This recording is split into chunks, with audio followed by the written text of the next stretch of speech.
拿到丈夫确诊书那天，她突然在主卧装了个摄像头。当晚，我看见她对电话发誓，我不会再碰她，账号密码都发给你了，你随时可以登录查看。我决定为爱守身。看着她激昂潮红的脸，我默默把确诊书放进了碎纸机。为爱守身，那就守一辈子吧。亲爱的朋友，你有没有过这样的时刻，偶然翻开一本旧书，指尖触到泛黄的纸页，突然就想起某个午后，阳光透过窗棂洒在书籍上，连灰尘都在光束里慢慢飘。那时的时光好像特别慢，慢到能把书中的每一句话都嚼出味道。欢迎来到时光书房，喜欢我的朋友欢迎点击订阅分享。那我们故事开始。赫斯明诊断书上 ASL 几个字映入眼帘时，我差点没站住。3个月前，赫斯明登山坠落受伤，住院期间，我特意让医生做了全方面检查，本是想求个安心，没想到竟拿到这样的结果。渐冻症目前无法根治，只能用药延缓病程，但最终结果不可逆。医生看我的目光露出同情。赫斯明刚30出头，英俊帅气，年富力强，事业有成。作为国内知名的离婚律师，他精明果断，冷静理性，是精英中的精英，私下生活简单规律，爱好健身爬山，极其讲究生活品质。一想到他这样的人，以后将成为无法自理的渐冻患者，我简直不忍想象。坐在街边，看着川流不息的人群，良久，缓缓起身。我想清楚了，既为夫妻，就该同进同退。无论他以后会变成什么样，我会带着儿子和他一起面对。回到家时，天已经黑了。儿子依轩安静地在自己房间下围棋。他7岁达到围棋5段水准，曾被电视台作为神童采访。吃饭了吗？我调整好情绪，温柔问他。吃了。阿姨今天做了排骨藕汤。他没看我，只专注地看着棋盘。爸爸呢？跑步去了。逸轩性格安静，说话简洁明了。随我俩。2个小时后，我正倚靠在床上犹豫要不要告诉赫斯明病情时，他回来了，一身黑色运动服，气宇轩昂，利落干练。我顿时有些着急。外面气温才几度，你怎么穿这么少？医生今天告知的注意事项中有一条，渐冻症患者肌肉萎缩，产热较少，不能受寒，否则会加速病情进展。赫斯明面无表情，淡声说，跑步都这样。他兀自打开手里的盒子，拿出一个摄像头，摆在对面五体柜上调试，正对着床。我有些疑惑，为什么突然装个摄像头？附近有失窃案件，有监控安全一点，不怕泄露隐私吗？我迟疑地问，毕竟赫斯明是个极度在意个人隐私的人。他瞥我一眼，轻嗤，隐私？谁有兴趣看你的隐私？我心中各种情绪交织，不欲与他争辩。临睡，他躺下背对我，躺得远远的，俨然一副累极不想交流的架势。我心中轻叹，他刚完结一宗闹得沸沸扬扬的名人离婚案，压力骤泄，就让他先好好放松一下吧。半夜，我心绪不定，突然惊醒，床边空着，赫斯明不在，霎时有些心慌，起床去找他。阳台上，他穿着单薄睡衣，在夜风中打电话。我忙拿起外套走过去，我不会再碰他。细语声传来，我脚步一读，密码和账户都发给你了，你随时可以登录检查。我决定为爱守身。透过玻璃，我正看着赫斯明，他一贯冷峻淡漠的脸上，竟然涌动着极其浓烈的情绪。看着他激昂潮红的脸，脑中慢慢反映着他话里的逻辑。一时间，我有种忽然不认识他的感觉。贺思明在床事上是个需求很大的人，白天禁欲自律，晚上索取颇多。近几年，他压力陡增，说话做事不得不周密严谨，滴水不漏，也因此越来越把自己活成封闭模式。只有夜晚缱绻的温存时刻，他在耳边喘息着情动时，我才能找回当初那个看见我脸红的少年模样。我们是硕士大课的同学，他追的我，清冷倨傲的男生唯独对我目光炙热，嗓音颤抖。我很快沦陷。后来我留校当了老师，教心理学。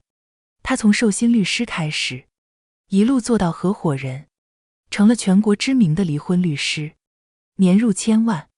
性格上，我们有很多相似的地方，情绪稳定，理性务实，客观冷静，讲究品质生活，愿意为了理想努力。我工作稳定体面，能兼顾孩子和家庭，他事业有成，在专业领域一飞冲天。结婚8年，我们相敬如宾，相互成就，住着千万大平层，有个被誉为神童的省心儿子，可以说是一个人人羡慕的家庭。不过半年前，他突然有了一些变化。他有夜跑的习惯，以前一直是8点出门，9点回家，洗澡后是半小时的家庭陪伴时间，雷打不动。但半年前，他突然7点就出门，10点才回家，回来后似乎很累，洗完澡就上床，家庭时间自然取消。我问他为什么夜跑变得这么久，他抿唇淡声说，案子没有头绪，在外面多待会头脑清醒点，脑力劳动有时比体力劳动更累。我理解。后来他似乎又忽然对床子之事丧失了兴趣，我以为是他压力大影响到了身体，怕他伤自尊，嘴上不提，但内心很为他担心。也因此他摔伤住院后，我极力劝他干脆放下工作，好好疗养一阵，并让医生给他做了全方位检查。可现在看来，情况并非如我所想。我躺回床上，在黑暗中睁大眼，静静看着天花板。他刚才的话让我陌生，脸上的表情更让我觉得不真实，以至于在今天连接遭受2个重大打击后，强烈的好奇心竟压住了本该伤心、愤怒的情绪。我实在好奇，电话那端到底是个什么样的女人，竟让这几年早就练得冷酷理智到极致的贺思明，变成了那般模样。我做事向来直接。转天晚上，我在他牛奶中下了安眠药，他睡得昏沉。我捏着他手指开了手机，找到昨天半夜的电话号码，看了半天，某根神经元搭上了通路。这个号码我见过。3个月前，贺思明爬山摔伤入院后，我找远景要了第一个发现他报警的人的联系方式，想表示感谢。远景给我的就是这个号码。我记忆力极好，对于数字尤为敏感，不会记错。当着远景的面拨通电话，是个女人接的，声音温柔和气，但听着有点岁数。她柔声表示不想见面，感谢更不必，说这是每个正常人都会有的举动。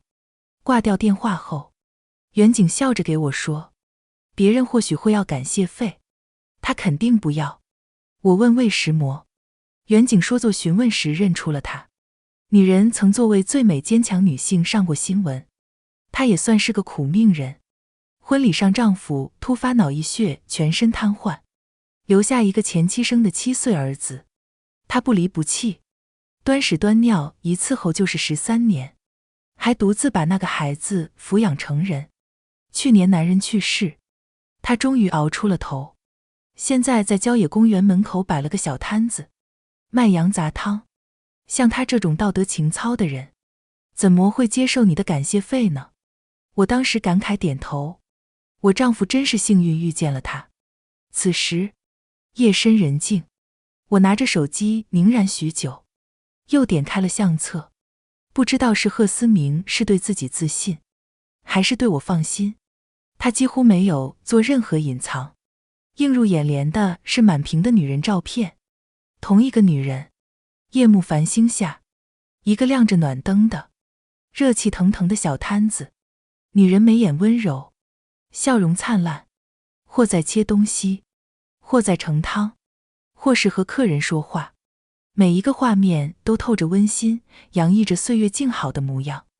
几百张照片中，女人从短袖连衣裙变成了厚重棉服，时间跨度半年。第3天，我去了郊野公园，坐在了那个写着林婉羊肉汤的小摊前。我看着不远处叫林婉的女人，她正蹲在花坛前，温声细语地和一只流浪小猫说话。摊子前站着2个男人，开玩笑说，林姐眼里只有这些小猫小狗，连钱都不赚了。林婉忙起身，面前歉意的柔声解释，不好意思啊，我就是看着他们可怜，一时太投入了，没看见你们。另一个男人摆手，你这是行善，这些流浪动物把你这儿当家了，知道你心软，都逮着你蹭食物啊。这么温情美好的画面，我们看了也赏心悦目。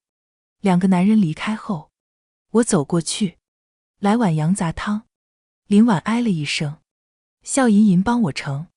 隔着翻涌的白气，我静静打量她，35、6的年纪，眼角延伸出零碎细纹，虽不似年轻女孩青春娇媚，但五官柔和恬静，随意扎了个低马尾，碎发垂下来，有一种女人特有的柔美。妹妹，你第一次来，我给你多来几块羊肺尝尝。我坐在小桌旁，慢慢品尝着味道，脑中不停纠结一个问题：林婉这样的人，这样的经历，这样的品性，会做出插足别人家庭的事吗？会吗？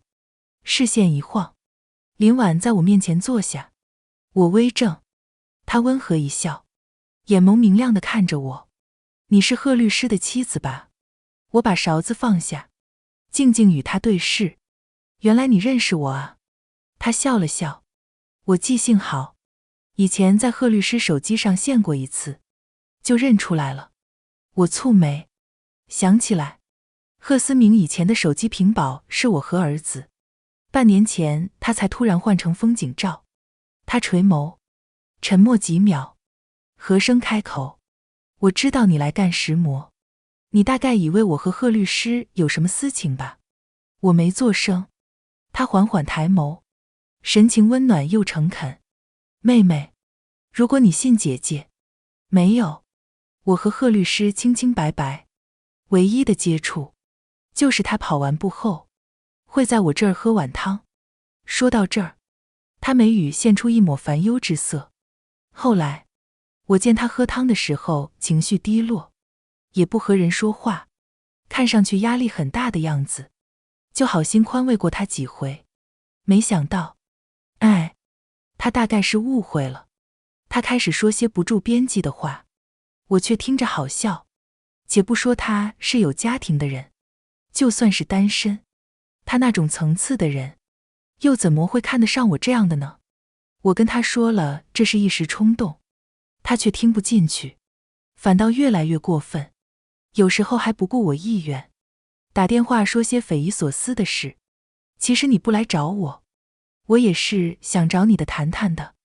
贺律师一定是压力太大，才会做出这些疯狂不理智的行为。你作为妻子，或许能多帮帮他。我去着碗沿慢慢凝固的一层白油。所以你的意思是，这些事都是贺思明一厢情愿，你其实一直在劝他拒绝他。林婉悠悠叹了一声，缓缓点头。我抬头注视他，慢慢问，在我家主卧装摄像头供你查看，也是他不顾你意愿的冲动之举。林婉僵了一秒，旋即说，这件事我已经批评过他了，简直太胡闹了。我继续问，那你们一起爬山那次呢？他因为你说脚疼背你导致摔下山那次，也是他不顾你意愿把你绑去的吗？林婉瞳孔微张，骤然起身。爬山？我不知道你在说什么。我冷冷看着他。不是说记性好，那次我还给你打电话表示感谢呢，这么快就忘了。此时，有客人喊：大份带走。林婉抿唇，急走到摊子前，动作僵硬地拿起大勺盛汤。顿，一声巨响，盛满羊杂汤的热锅翻落，冒着热气的汤和羊杂洒了一地，热汤溅在他身上。林婉儿的叫出声，眼眶顿时泛红。客人 CAO 了一声躲开，连喊倒霉，骂骂咧咧走了。我看着眼前一片狼藉，不想沾上半点腥味，拿起包准备离开。他红着眼，忽然喊出声：对不起。我停下，皱眉看他。他狼狈站着，轻声啜泣：对不起，这件事的确瞒了你。我那天因为继子打架的事难过，他正好来了，说爬山心情会好点，我就去了。他摔下山后，我很害怕，打了110，没感谢你，就是怕你多想。他眼眶通红，眼泪一滴滴落下来，手掌又因为刚才的热汤溅到，起了几个大水泡，看上去可怜之极。唐家，你在干什么？身后传来一声厉喊，转头看去，贺思明满脸怒意地从不远处飞奔过来。一刹那，我有些怔住，我已经很久很久没有在他脸上看到这么浓烈的情绪了。他身上是那套只有正式谈判时才会穿的蓝色西装，也就是说，他是在重要工作场合临时赶来的。而曾经，就连我出了车祸给他打电话，他都坚持把谈判完成，才赶到医院。贺思明目眦欲裂地看了眼地上，又看了看正低声啜泣的林婉，随后紧抿双唇，一步步走到林婉身边。他垂头，静静看着眼前狼狈又无助的女人，猛地一把扯过她，拥入怀中。你没事吧？他有没有伤到你？林婉的脸闷在他怀中，忽然放声大哭，哭声委屈至极。贺思明疼惜地闭了闭眼，柔声说：别哭，林婉，别哭，记得你最爱说的话吗？轻舟已过万重山，你的苦难已经过去了，完完全全的过去了，再也没什么事值得林婉掉一滴眼泪。自始至终，贺思明没有看我一眼。我拿出手机，对着他们连拍几张照，咔嚓咔嚓声清脆入耳。林婉倏地离开贺思明的怀抱，退开几步，一脸懊恼和无措，仿佛刚刚才意识到自己做了什么。他惶然地朝我看来，胡乱解释：我忘了，我不是故意的。他说不下去了，因为我只是漠然地看着他。你一个字都不用说，我来。贺思明沉声打断了他，转头看向我，刹那间恢复了一贯沉着冷静，目光凛然的大律师模样。唐家，有什么事回去说，这里离你大学很近，公园里进进出出很多学生，在这里撒泼丢人对你也不好。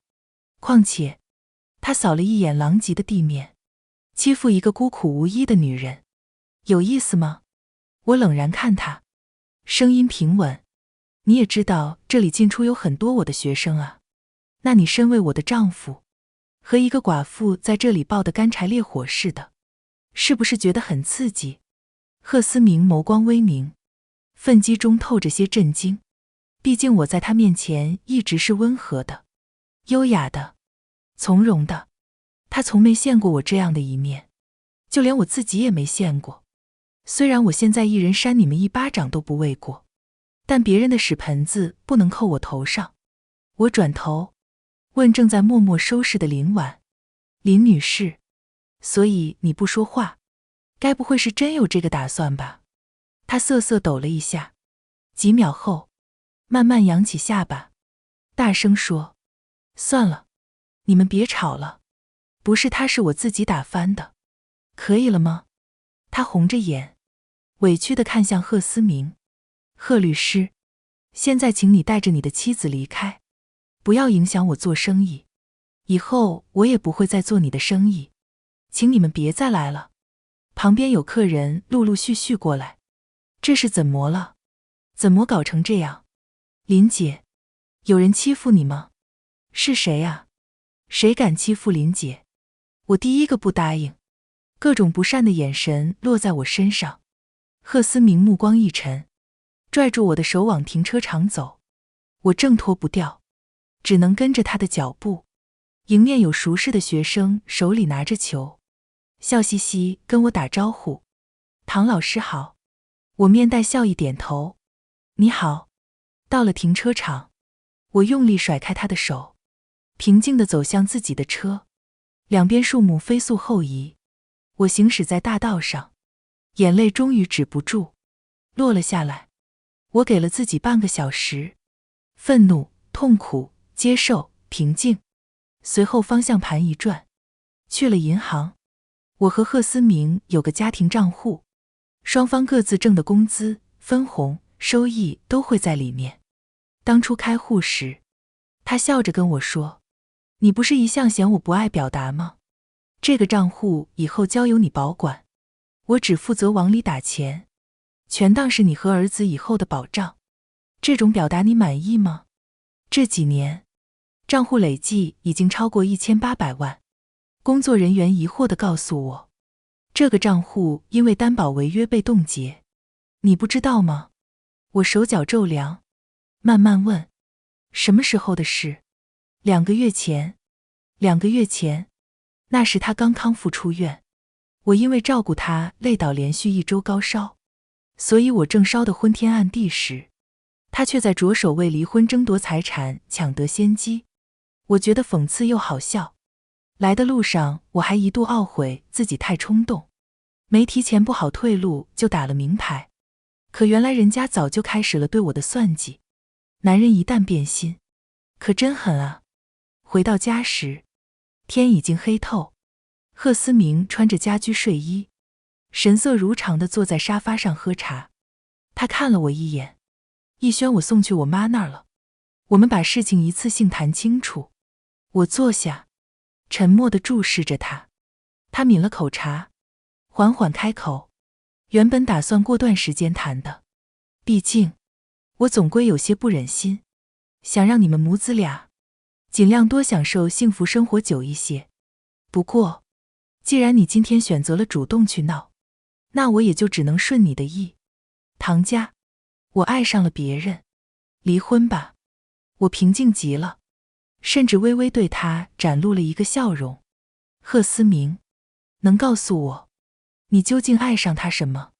让你选择背叛10年的感情，选择抛妻弃子？他微微蹙眉：“如果你非要问个清楚。”沉默片刻，他用一种温和又感性的语调徐徐开口：“这几年因为工作，我见识了太多婚姻中的尔虞我诈，早对感情和婚姻失去正常的认知和判断。可遇到他后，我发现，原来还有这样的女人，仅仅因为爱和责任，就能义无反顾地搭上他最好10几年青春。他给我沉重、死水般无法呼吸的生活带来了生机。你问我爱他什么？这个问题我也问过自己无数遍。因为他温柔、善良、坚强；因为生活给予他苦难，他却倔强地在淤泥中开出花；因为每个寒冷晚上，他递给我的一碗热汤。他说完这一大段话，脸上情绪涌动，似乎把自己都感动了。屋子陷入沉默。良久，我轻啧了一声：“所以阿姨做的汤不热，非要去外面尝那一口腥。”贺思明一凝，脸色顿时冷了下来：“唐家，你是精致的利己主义者，这样的感情，你是不会明白的。”我点头：“既然如此，你净身出户，我同意离婚。”他脸上露出明显的讽意：“且不说法律上没有净身出户一说，退一万步讲，我和林婉没有任何实质性行为，我甚至连过错方都不是。我凝望着他，半晌默出声。一个人真的变得如此彻底吗？翻脸无情道，仿佛突然换了灵魂。贺思明似乎猜到我在想什么，敛了敛眉。你不用这个样子，感情没了就离婚，这是顺理成章的事。在山上摔下来等着救援时，我想清楚了，人生苦短，我不想畏畏缩缩不敢爱，就算背负骂名和谴责，我也要豁出去真正活一次。唐家，别忘了我是干石磨的，我的方法太多了，只是我不想用在你身上而已。我低低笑了起来，不用到我身上，你不早用了吗？玩那种龌龊的冻结账户的手段，不嫌亵渎了你们崇高纯洁的爱。贺思明看了我一眼，淡淡说，看来你去查账户了，这没石磨，常规操作而已，只是为了离婚不横生波折而已。我已经拟好了离婚协议，钱和孩子归我，房子归你，当然剩下的贷款你得自己解决。从家庭经济贡献上来说，这个方案我已经做到仁至义尽。咚！我操起桌上的烟灰缸，朝他砸了过去。他捂住额头，鲜红的血顺指缝流了出来。你疯了！他又惊又怒，看着汩汩不停滴下的血，迅速拿起车钥匙，头也不回地往外冲。我缓缓坐下，拿起茶壶，给自己斟了一杯茶。短短3天，我的人生面目全非。从银行出来后，我意识到，贺思明终于把这几年驾轻就熟的手段用在了我身上。我大概比别的女人更倒霉一些，不仅遭遇情感背叛，丈夫还是专业离婚律师。这些年，他早已练成了冷酷无情、一切从利益出发的行为方式。我如果再沉浸在无用的痛苦悲伤里，必将无葬身之地。我必须以他的行为方式来处理问题。所以回家之前，我已经去婆婆家把逸轩接了出来，安置在相熟的围棋老师家中。我默默地一杯一杯喝着茶。窗外不知什么时候，一轮明月悄然挂在了天边。许久，我起身走进房间，拿出那张诊断报告。凝神中，手机震动，贺思明给我发来一张照片。画面中，他额头已然包扎好，正闭眼躺在一个女人的腿上，一男一女2只手紧紧相握。下面一行字，既然你这么不珍惜他，我就没什么愧疚了。是你的助力，让我终于决定答应他。这是告知，更是赤裸裸的挑衅。在人生绝境中熬出来的人，早见识各种世间丑恶，怎么可能是淤泥中的一朵花呢？下午他打翻热锅是故意的，在我准备离开时，向我道歉喊住我，也是故意的，因为他提前通知了贺思明来。贺思明看得清利益，却看不清人心。男人真贱啊！我轻语，把确诊报告放进了碎纸机，滋滋声中，心定了下来。是的，我面对的，一个是最美善良女性，一个知名专业离婚律师。但这场硬仗，我决计和他打下去。婚肯定是要离的，儿子和钱，我也是必须要的。更重要的是让这对痴男怨女下辈子牢牢绑在一起，死都没法分开。轻舟已过万重山，我要你们山山而川，一山还有一山高。我拒绝了贺思明协议离婚的条件。作为专业离婚律师，他绝不想在自己的离婚问题上诉诸法律，因为这说明他协商失败，说明他搞不定，有损他的专业形象。我反正不急，也不是不急，但肯定没有他们急。林婉在贺思明眼中光辉圣洁，一旦他在两人没有建立正式关系前有任何主动，那他的伟光正就有了污点，所以他只能欲拒还迎，必要时刻还要义正言辞地化作善良和道德使者。而贺思明更不可能在离婚关键时刻做出任何导致自己成为过错方的事，所以两个人都只能憋着，最多他只能借每晚夜跑时去林晚摊子喝一碗羊杂汤。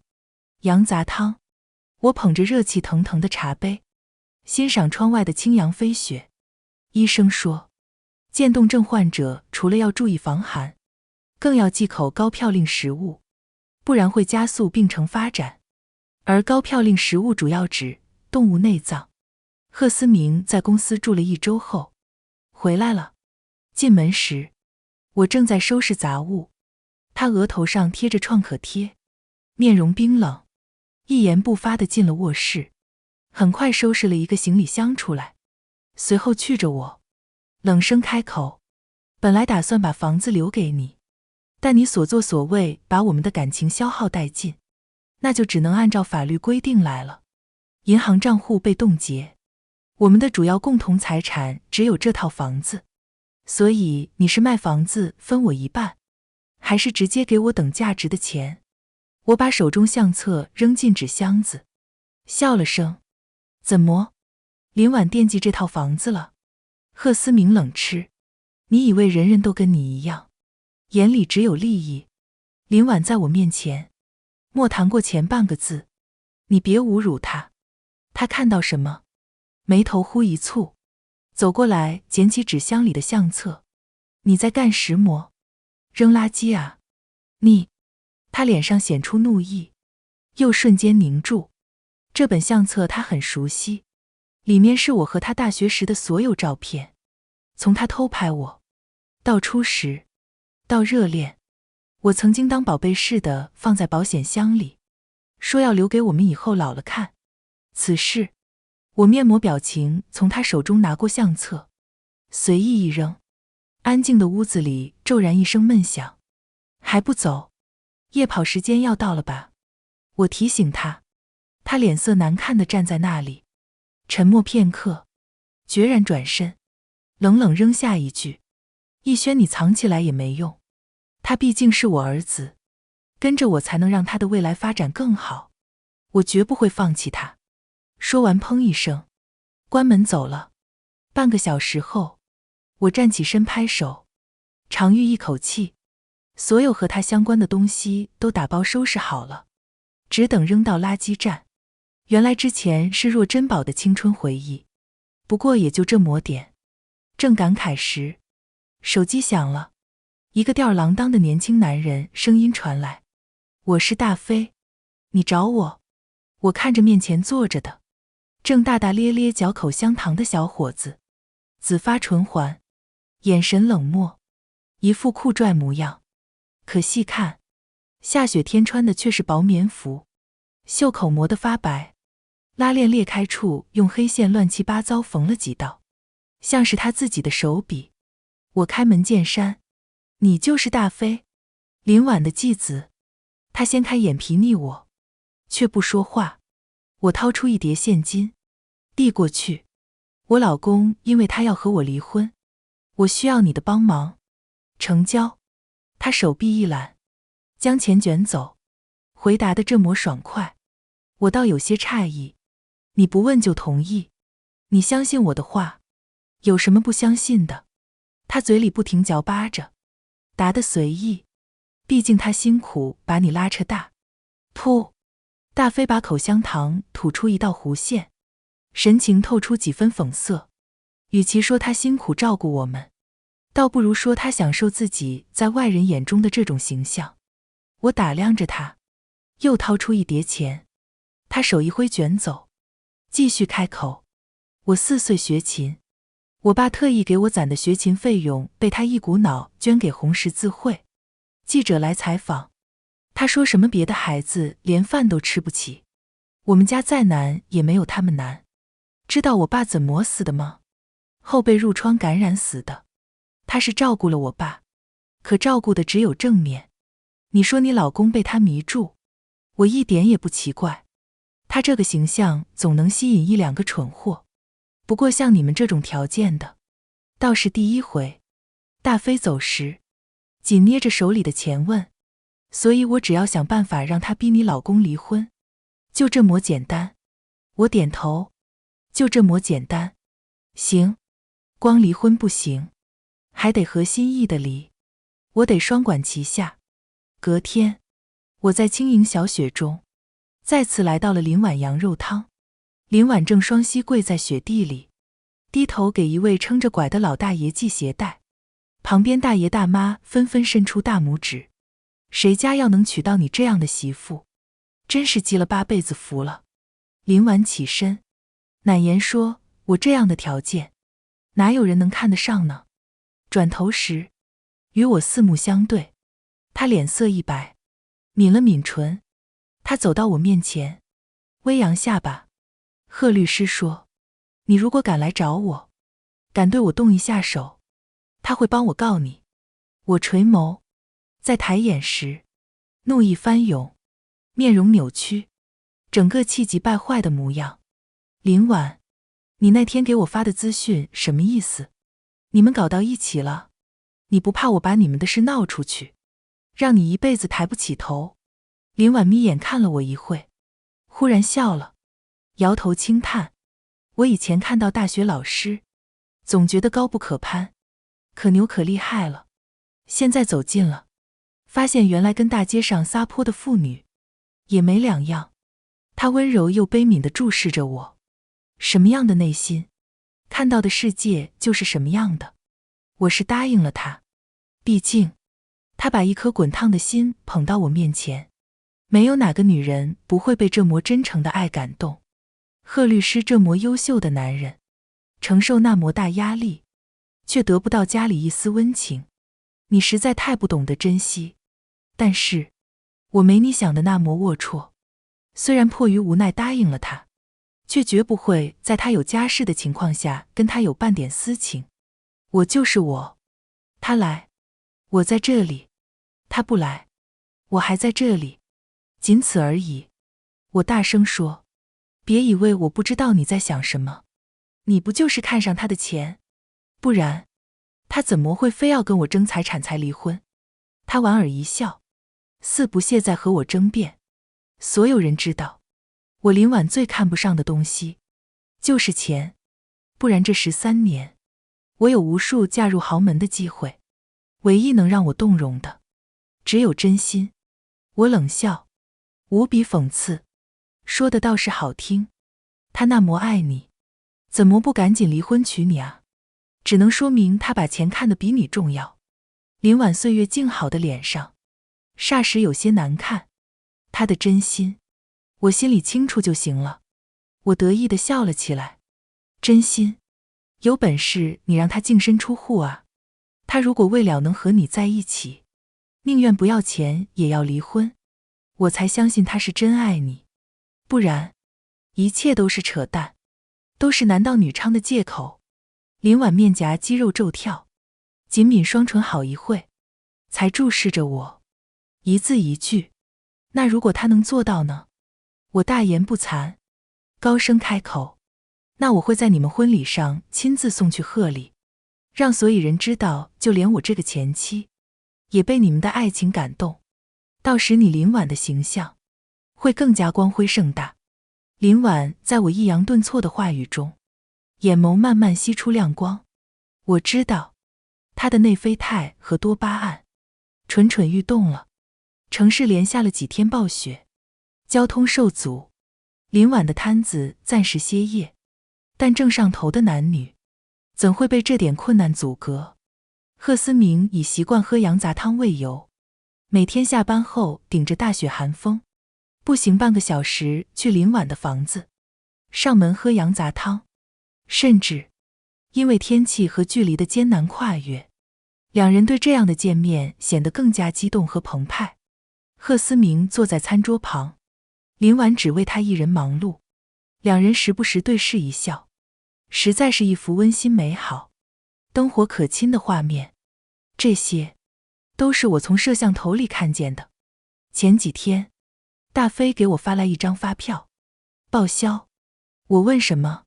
他不耐烦地说，我懒得跟你说他们的事，买了个摄像头装上了，你自己看，反正我爸的房子，我想装就装。我微一沉吟，答应了。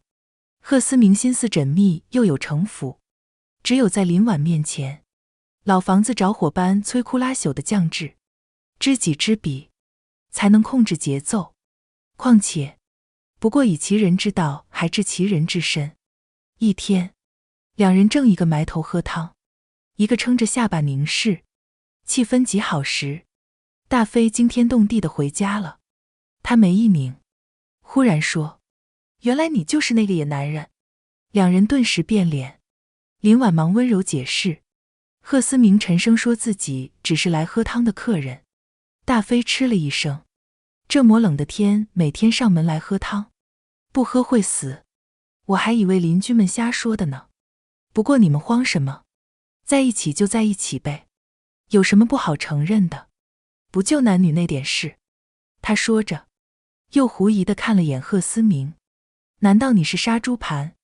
贺思明脸一黑。我是律师。那你是有妇之夫？贺思明脸又一白。我就是来喝汤。大飞咋咋呼呼喊了起来。我 CAO。原来你颠着找我小妈偷情啊！滚你妈的蛋！有老婆还想勾引寡妇，老子不揍死你！他做事要动手。林婉尖叫起来，忙去拉拽。大门敞着，大雪天都关在家正无聊，已经有不少邻居在门口看热闹了。大家纷纷开口：“林婉可别上当受骗啊！现在骗子都人模人样的。前几年那次，那个经常来的男人记得吧？你还以为是捐助好心人，结果他老婆来了，大闹一通。你可别又被骗了。”林婉见状，笑着解释说，的确只是来喝汤的客人，是大飞误会了。这次事件后，贺思明顾及影响，不再每天去，偶尔去一次也颇有些偷偷摸摸的架势。两人逐渐相思成仇，每次见面都你侬我侬，光对个眼神就能凝然不动半天。而我给贺思明发了一个版本的离婚协议，他只发来3个字：不可能。一天，摄像头里，林婉忽然对贺思明说，他要离开这个城市了。贺思明震惊：你为什么要走？林婉红着眼：大飞现在大了，我在和他这么住着总归不合适。这个城市我没有家，只能回老家。那边我婶婶给我介绍了个官夫，虽然50出头，但我这样的条件也只能。不行，那种男人怎么配得上你？贺思明暴怒出声：你不准嫁给别人，你只能嫁给我。林婉垂泪：你毕竟是有家室的人，我林婉绝不做破坏别人家庭的小三。贺律师，算了吧，就当我们有缘无分。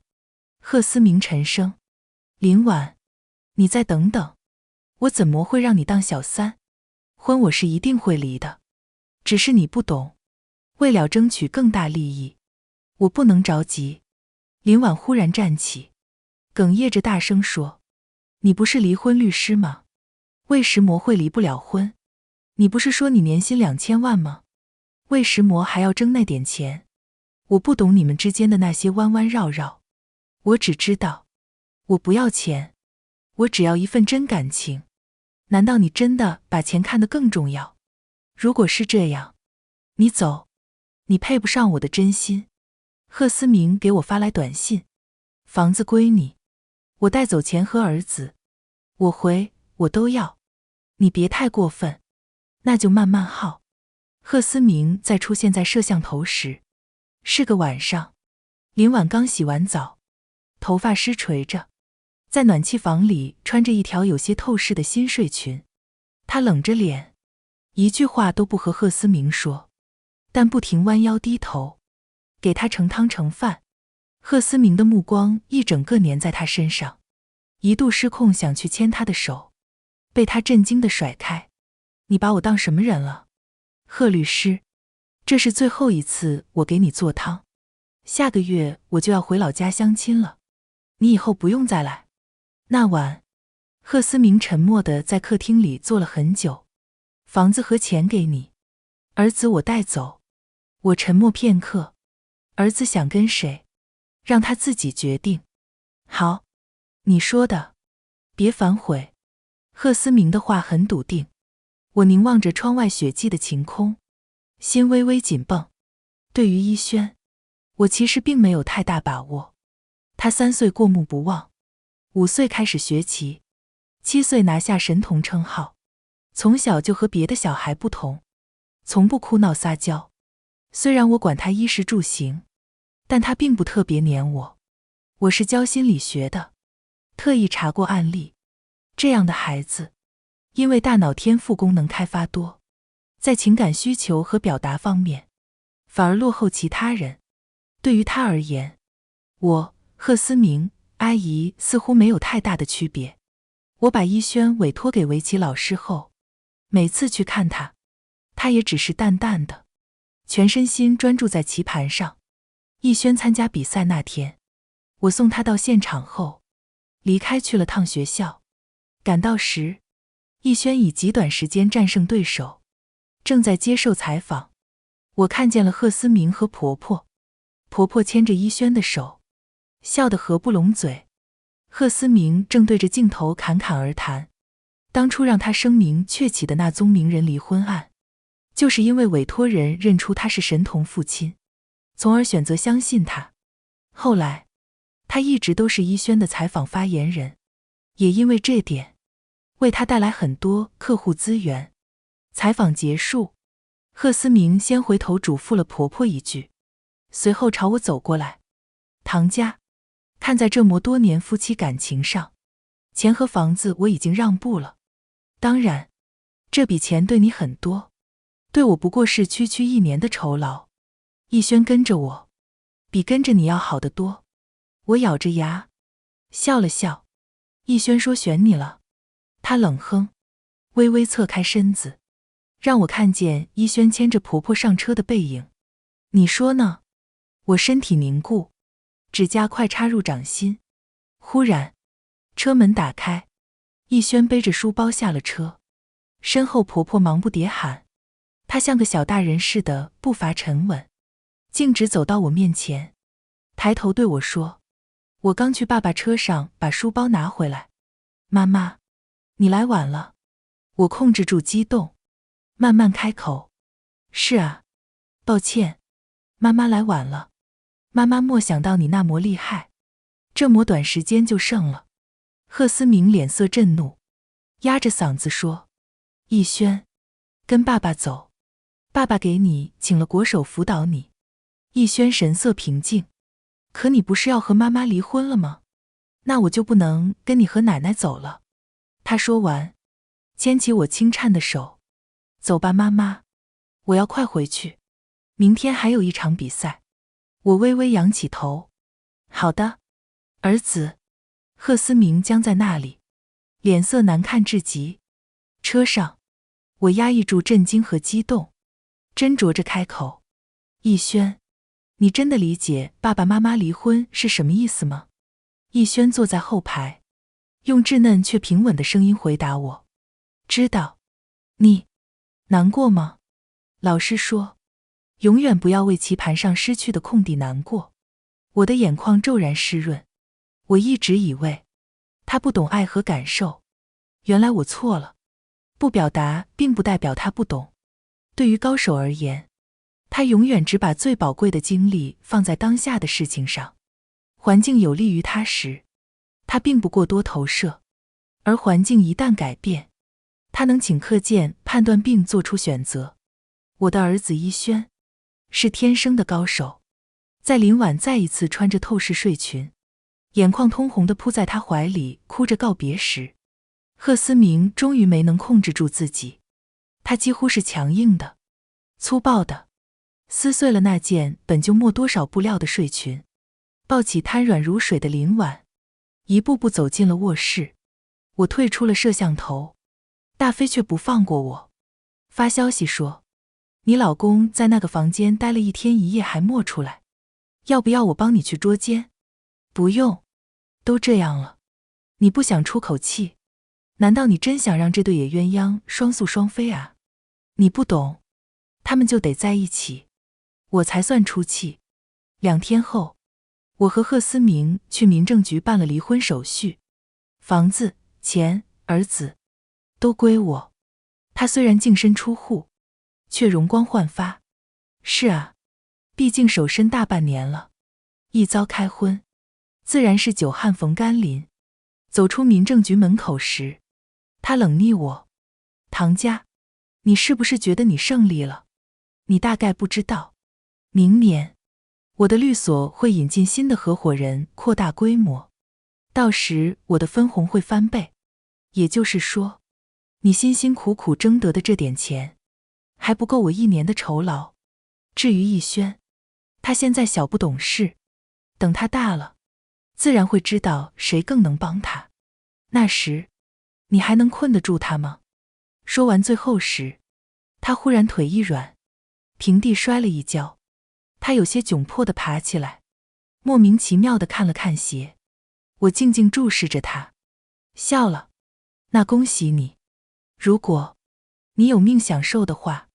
他皱眉，还想说什么，我却转身大步离去。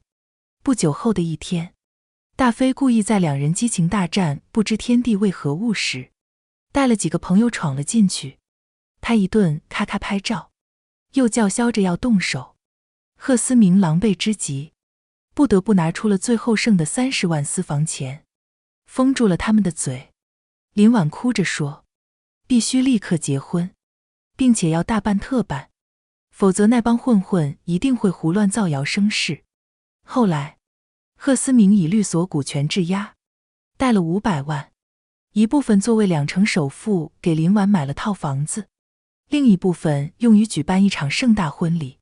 婚礼前，林婉发消息问我，妹妹，你的话还作不作数呢？话语里透着讽刺和得意。我回，作数。婚礼当天，网上突然爆出了一则新闻，标题是知名离婚律师为爱净身出户，下面评论不断。天啊，这意外的好磕啊！为了和你在一起，我放弃毕生所长。这不是曾经的最美坚强女性吗？她终于熬过了苦难，迎来了自己的爱情。是啊，人家有道德有操守，是先净身出户离婚再去寻爱，这没什么好指责的。可原配还是有点憋屈吧？憋屈？我不知道多羡慕呢。拿钱拿房，离开一个不爱自己的男人，不爽吗？不管怎么说，专业离婚律师为了爱情放弃了他最擅长的能力，这不是爱是什么？那天，婚礼举办到最高潮时，林婉含着热泪动情地说出了那句话：轻舟已过万重山。台下掌声雷动，所有宾客为这对新人衷心祝福，包括我。半年后的一天，我开车载逸轩去祈愿时，堵在医院门口，看见了贺思明和林婉，2人坐在马路边的花坛旁，手里拿着报告袋，目光都有些呆滞。林婉忽然起身尖叫起来，结果还是一样，不是弄错了，我的命怎么这么苦啊？他喊完，失魂落魄地跑了。贺思明连头都没抬，一动不动，定定望着自己脚下。没一会，大飞突然出现，他疾步走过去，一把揪住贺思明的衣领，猛地挥出一拳。贺思明毫无反抗之力地摔倒在地。大飞暴怒开口，不是说每个月2万，你欠我2个月了，是不是想让那些照片视频都传出去啊？贺思明默默爬起来，擦了擦嘴角的血，低声说，没钱了，以后不给了，你爱怎样怎样吧。大飞厉声，没钱？你不是老板，不是有分红，唬谁呢？贺思明仰头，静静看着天。我病了，渐冻症。合伙人知道消息，第一时间就撤资了，股权价值刚够还贷的500万。我现在也不能上班，没有收入。大飞难以置信，一点钱都没了。贺思明讽刺地笑了笑。如果我没病，那点钱算什么？可是，他的话没说完，一行泪顺着眼角流了出来。车后玻璃突然落下，我回头，逸轩正看着窗外，喊：“爸爸！”贺思明看见我们，身子一抖，随后垂下头去，哽咽道：“逸轩，唐家，我病了，我很想你们。爸爸，你的衣领。”逸轩继续说。贺思明抬起泪流满面的脸，茫然地问：“什么？有一坨狗屎？”逸轩说完，摁上了玻璃窗。窗外是贺思明绝望又无助的脸。后来很长时间，我刻意没再去关注贺思明和林婉的事。命运的齿轮一旦转动，结局早已注定。直到那天，我和逸轩刚吃完阿姨学做的新菜，正坐在客厅说话消食，我改变了对逸轩的教育方式。除了围棋，我希望他更多地感受生活。他沉吟，反问我：“妈妈，你是觉得孤独吗？”我霎时有些失笑，但旋即缓缓点头：“是的，我希望你能更多地陪陪我。”他想了想，答应了。从此，每天饭后不再直接进房，而是和我一起说会话，看会电视。新闻里出现林婉的脸时，我怔了一下，她完全变了一个人，满脸憔悴，目光疲劳，颧骨高高耸起，嘴唇薄得近似刻薄。她正对着记者抹泪：“我的命不好，一个丈夫瘫痪了，这个丈夫又是渐冻人，希望社会能对我多些帮助。”镜头一转，对准一间简陋屋子的床上，一个男人静静躺在床上看天花板，是瘦的几乎已经认不出来的贺思明。记者对着镜头激情澎湃：“无论如何，林女士的精神是让我们敬佩的。她和丈夫因爱结合，当初她的丈夫牺牲一切选择了她，她也没有在困境之时放弃他。”逸轩盯着电视里的男人：“妈妈，我想去看看爸爸。”我答应了。2天后，找到电视里的地址时，我有些诧异，这是一栋老旧的近乎危房的建筑，甚至比林婉以前的房子都不如。我牵着逸轩的手，上了2楼，门大敞着，没有人，家具简陋破旧，杂物堆得乱七八糟。正怀疑是不是走错了时，屋子角落的床上传来呜噜呜噜的声音。贺思明双目睁大，正直直瞪着我们。我牵着逸轩走过去，他眼眶顿时泛红，2行浊泪顺着流了下来，含含糊糊地发出声音：“儿。”我沉默地注视着他，他双目凹陷，瘦骨嶙峋，以往精明有神的眼睛透着浑浊又暗淡的光，头发剪得凹凸不平，一看就是有人随便拿剪刀剪的。胸前衣服半湿，上面还沾着几条青菜和饭粒。我一时难以相信，这竟然是以往对外形细节讲究到近乎苛刻的贺思明。他一眨不眨地注视着我，眼睛里面涌动着痛苦、哀伤、悔恨、绝望。我平复了下，开口：“逸轩说要来看看你，我带他来了。”逸轩从背着的书包里拿出一叠钱：“爸爸，这是我的压岁钱，我想送给你。”逸轩认真说着：“给他有什么用？还不是得靠我。”林婉冷笑着走了进来，一把夺过逸轩手中的钱，迅速点了起来。2万，他逆着我，嗓音愤恨：“是不是太少了点？他留给你的可是2000多万。”我静静看着他：“你们当初的500万呢？他不是还给你买了房子？”林婉嗤了一声：“那个房子才付了2成首付，他躺着不能动，我怎么可能还得起贷款？我买了这套，起码有个房子住，剩下的80万存银行，每月才1800多利息，加上街道给的补贴，刚刚够生活。唐家，看在他是你孩子的爸爸份上，你是不是该退一部分钱出来？我笑了，不是够生活了？不是号称自己最不在意的就是钱？你们落魄了找我要钱，如果是我落魄了呢？你们会给我1分钱么？转头又看向一直默默流泪的贺思明，平静开口，当初你对着电话发誓要为爱守身，你做到了，并且能守一辈子。你爱慕林婉不离不弃伺候残疾丈夫，你也享受到了，待遇一模一样。贺思明，你也算求人得人了，所以你究竟在哭什么呢？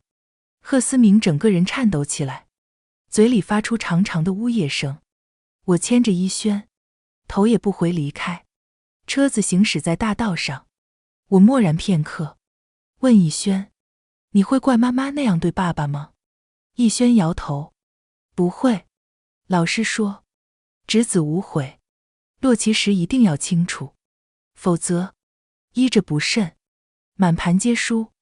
我轻吁一口气，又想起什么，紧张道，儿子，你长大可不能成为那种追妻火葬场霸总啊，很惨的。不知为何，我总觉得他有某些方面的潜质。逸轩有些疑惑，为什么追妻要去火葬场？我一时语塞，不知道该怎么解释。逸轩自行融合贯通，我明白了，就像爸爸这样是吗？不会的，妈妈，我是执棋人。执棋人？我不解。逸轩的声音从容又笃定，执棋人会永远为每一步棋负责，一旦落棋，永不能改。虽然听得云里雾里，但我信了，毕竟我的儿子逸轩是高手啊。今天的时光书房之旅到这里就暂告一段落了，下一期我们会带着新的时光之书与你相遇，可能是关于老上海的弄堂故事，也可能是藏在经典名著里的岁月细节。记得常回来看看，时光书房永远在这里，陪你在文字里与时光温柔相拥。咱们下期见。